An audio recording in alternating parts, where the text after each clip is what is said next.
Na última semana do mês de abril, nós do Saúde em Dia vamos falar mais uma vez sobre o autismo.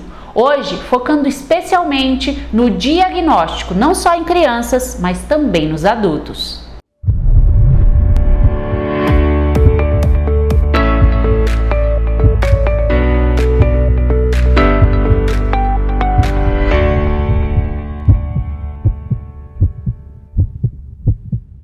E a nossa convidada de hoje para falar ainda mais sobre o autismo, encerrando o mês de conscientização desse transtorno, é a neuropsicóloga doutora Manuela Bueno, que vai falar aí sobre vários mitos que ainda permeiam esse transtorno que é tão recente e ao mesmo tempo tão atual no nosso dia a dia, né, doutora? Muito obrigada.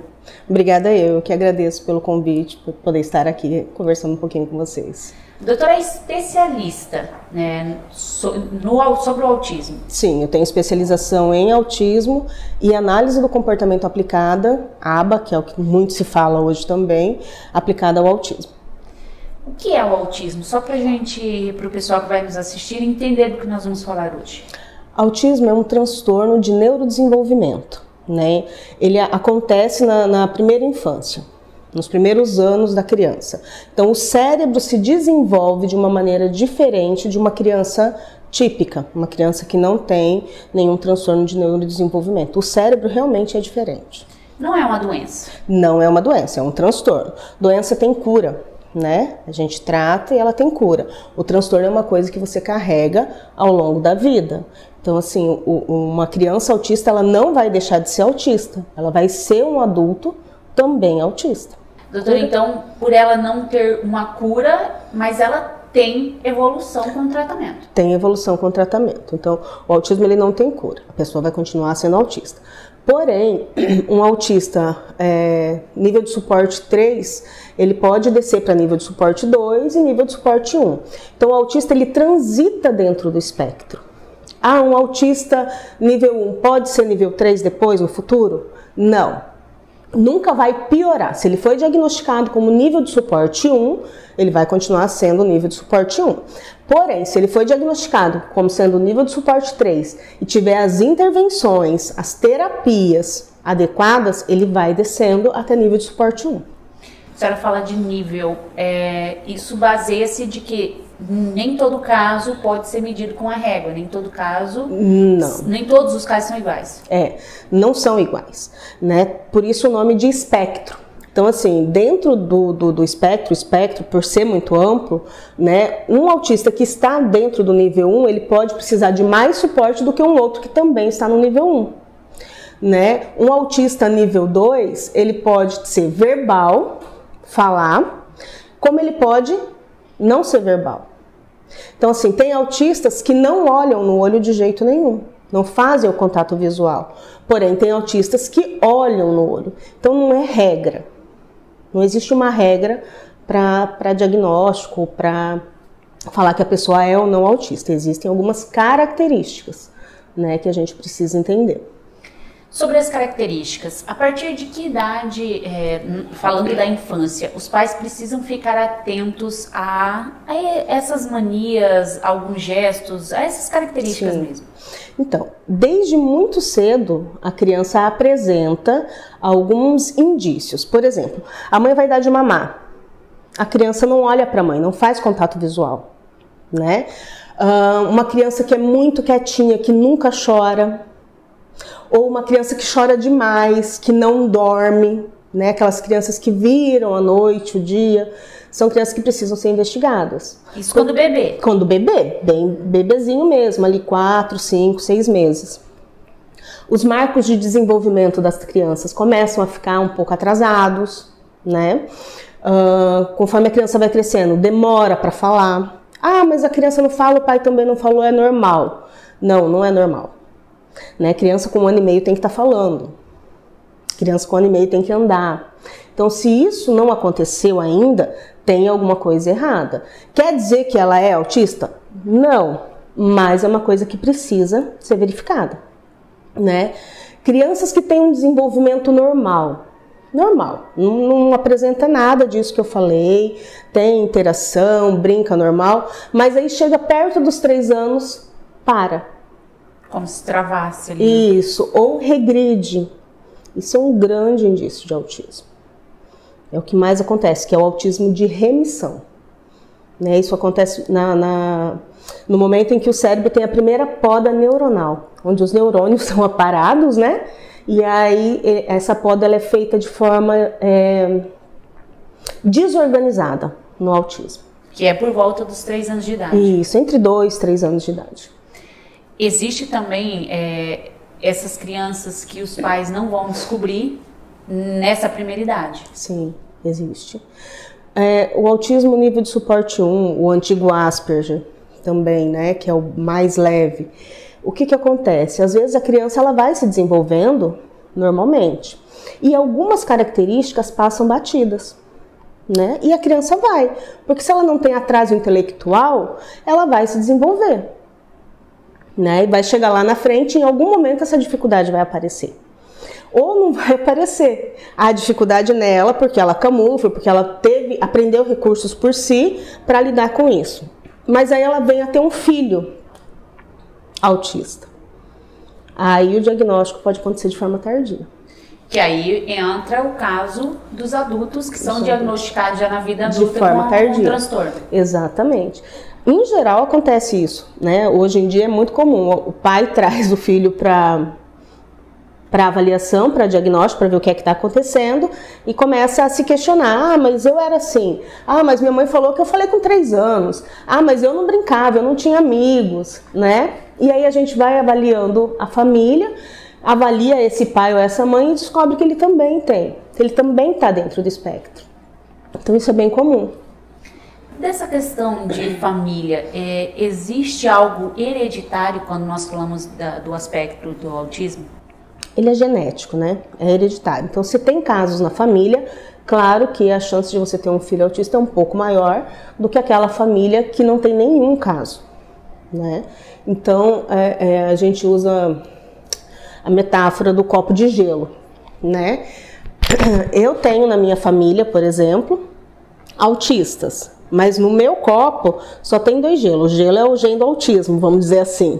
Você tem na sua, você é o pai, você tem na sua também o gene do autismo. Você não é autista, não desenvolveu o espectro, mas o seu copo tem 3 gelos. A gente tem um filho. Então o copo da criança nasce com 5 gelos. Aparece o transtorno. É aí que aparece o transtorno. Então eu posso não ser autista, você não ser autista, mas a gente carrega esse gene. E aí, quando a gente tem um filho junto, esse autismo vai aparecer, o espectro aparece. Doutora, os pais percebendo alguma dessas características citadas aqui agora, qual a orientação profissional para esses pais? Primeiro de tudo, eu acho que é ter calma, né? Sim, ter calma. Até porque o diagnóstico de autismo não é uma sentença, né? A criança ela vai se desenvolver, precisa de intervenção. Mas assim, percebeu que tem atraso, percebeu que a criança não olha para o olho, que a criança se isola, está com atraso de fala, procura avaliação. Avaliação neuropsicológica, fonoaudiológica, neurologista infantil, né, que seja especialista também em autismo, para a gente saber o que é que está acontecendo. Às vezes, dependendo da criança, se tem características muito sutis, o diagnóstico ele pode demorar um pouco mais. Mas isso não quer dizer que não precise de intervenção. Se tem atraso de marco de desenvolvimento, a criança precisa de intervenção, independente do diagnóstico. Independente. Tendo ou não tendo o diagnóstico fechado, a criança já precisa das terapias. Porque o prognóstico, o futuro dela vai ser muito melhor se ela tiver quanto antes essas intervenções, né? Quanto mais precoce, melhor. Antigamente, e alguns profissionais ainda hoje usam isso, de falar que o diagnóstico de autismo ele é feito só após os 3 anos, que antes dos 3 anos a gente não pode fazer diagnóstico, né? E isso não é verdade, porque a gente tem que fazer antes. Então, até 18 meses a gente consegue fechar diagnóstico de autismo. Com 18 meses, sim, né? E precisa da intervenção. Depois dos 3 anos, essa crença dos 3 anos era por conta da poda neuronal, porque daí os sintomas ficam bem mais evidentes, né? Mas quanto antes a intervenção, melhor o prognóstico. Doutora, então a importância também, não só para as crianças que têm o aspecto do autismo, mas para várias outras crianças. Esse tratamento pós-diagnóstico, ele faz bem para qualquer criança. Sim, a estimulação, né, de uma maneira geral, faz bem para todo mundo, para toda criança. Toda criança precisa ser estimulada. Crianças que não são estimuladas, consequentemente, né, lá na frente, na vida, vai ter uma produção menor, uma cognição mais diminuída. Né? Dentro do espectro autista, aí sim precisa de mais intensidade. A carga horária dessas estimulações é bem maior. Né? Então tem crianças que necessitam de terapia aí 40 horas semanais de terapia. Por quê? Para a gente ter lá na frente um adulto mais funcional. Né? As terapias, elas precisam ser multiprofissionais. Não adianta fazer uma coisa só. Né? A base da terapia do autista qual é? A psicologia, baseada em ABA, análise do comportamento aplicada. Por que ABA? Porque o Denver, que também é um modelo extraído da análise do comportamento, porque é o que a gente tem resultado mais rápido e com comprovação científica. Né? Não que os outros não sejam bons também, né? A gente tem vários tipos de tratamento. Mas a base do tratamento autista é a análise do comportamento e a psicóloga. Ele tem que ter psicóloga. Aí depois vem a fono, depois vem terapia ocupacional, depois vem atividade física, depois vem musicalização e assim sucessivamente, né? Mas a base é essa. Por quê? Porque é a psicóloga quem vai trabalhar todas as questões comportamentais. Interação social, né? Trabalho de imitação, trabalho de contato visual, tudo isso é a psicóloga que faz. E a criança autista, ela só vai ter um desenvolvimento se ela tiver esses pré-requisitos alcançados. Né? Então, não adianta ele fazer fono se a fono não trabalha em imitação, se a fono não entende desse pré-requisito. Ah, mas a fono vai saber. Nem todo mundo. Né? Nem todo profissional. Nem todo profissional. Ah, o neurologista vai saber. Nem todo neurologista. A gente precisa entender de autismo para saber o que fazer. E aí eu volto de novo um pouquinho nessa questão da quantidade de tempo para esse desenvolvimento da criança. Mais uma vez, os pais precisam, no pré-diagnóstico e principalmente durante o tratamento, ter paciência. Paciência. É aquele negócio, percebeu algumas alterações de comportamento, procura avaliação. Não fechou o diagnóstico ainda, inicia a intervenção. Que, não é autismo. Ok, mas se tem um atraso, a estimulação vai ajudar essa criança a alcançar marcos de desenvolvimento. Que a gente precisa fazer com que a criança alcance marcos. Não pode deixar acumular atrasos de marcos de desenvolvimento. Se comparar também deve ser algo que não pode existir na vida, principalmente dos pais, né? Não dá. Não dá, porque uma criança que tem um transtorno de neurodesenvolvimento, então ela vai ter um desenvolvimento diferente de uma criança atípica. Ou até mesmo com outra criança portadora do transtorno. Também. Dentro do neurodesenvolvimento, a criança atípica, né, neuroatípica, cada uma é de um jeito. Você não vai achar uma igual a outra. Dentro do espectro autista, cada uma é de um jeito. Vai ter criança que vai falar com menos de 1 ano, autista. Vai ter criança que não vai falar nunca, que vai ser um adulto não verbal. Então, assim, e ambos são autistas. Né? Vão ter autistas com deficiência intelectual, vão ter autistas com altas habilidades. Ambos são autistas, então não dá para comparar um com o outro. E ainda falando sobre os pais, principalmente com a sociedade, né? Fala-se muito sobre o autismo, existem muitas informações, mas também existem mitos. Sim. Existe preconceito, doutora, ainda Muito, em cima do aspecto? Muito. A gente percebe isso na hora do diagnóstico. Né? Claro que nenhum pai, nenhuma mãe planeja ter um filho e que esse filho nasça com algumas diferenças, enfim, a gente quer sempre o melhor e o mais perfeito. Então a gente percebe essa coisa do preconceito nisso. É como se o mundo acabasse, né? Quando você recebe um diagnóstico de autismo. E as pessoas também, né? Acham que o autista às vezes tem que ficar em escolas especiais, que o autista não pode brincar com o filho, porque o filho vai começar a copiar, e não é bem assim, né? O autista ele tem que estar inserido na sociedade para ele ter uma vida funcional. A doutora, como especialista, vê que a sociedade vem buscando mais informações para lidar com essas crianças ou ainda precisa de mais? Precisa de mais. Porém, melhorou muito. Se a gente comparar alguns anos atrás, né, onde não haviam publicações a respeito, as pessoas trancavam os filhos dentro de casa, né, não saíam com essas crianças, você não ouvia falar. Autistas eram tratados como pessoas com problemas psiquiátricos, muitas vezes internados em manicômios, né, desde muito cedo. Então, assim, hoje está muito melhor. Tem a Lei Berenice Piana. Então, assim, hoje, graças a Deus, a gente tem um suporte um pouco maior. Não é o ideal? Não é o ideal. Falta muito ainda, né? Mas estamos caminhando.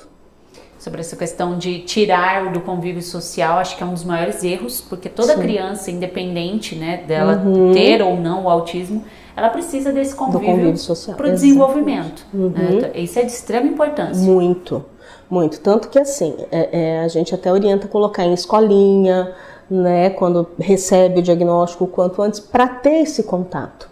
A criança às vezes não vai interagir com o coleguinha. Não vai demorar para isso acontecer. Ele vai precisar das intervenções, vai precisar das terapias. Porém, o fato dele estar ali aceitando aquilo já é um passo para conseguir a interação. Então, tudo como é que eu vou te dizer? É um passinho de cada vez. Então, ele tem que alcançar os pré-requisitos para daí o comportamento maior. Né? E a interação social, que é uma das coisas mais prejudicadas no autismo, se não for exercitada, como é que ele vai desenvolver? Né? Não tem como. Então nós falamos, só para dar também esse adendo, nós falamos das características da criança, do bebê e o adulto. Nunca é tarde para fazer o diagnóstico? Não, nunca é tarde. O adulto é aquela pessoa que passou uma vida se sentindo diferente, né? Não entendendo o que sentia, porque ele pensa de forma diferente, às vezes ele não se sente parte, né, daquele grupo, ele não entende algumas coisas, e aí vai arrumando estratégias para lidar com aquilo. Procura muitas vezes médicos, tem diagnóstico de transtorno de ansiedade, tem diagnóstico de psicose, tem diagnóstico de bipolaridade, muitas vezes tenta o suicídio, né, por não se sentir parte daquilo ali, por se sentir muito diferente. E aí quando ele recebe o diagnóstico, você é autista, é libertador. Então assim, agora faz todo sentido.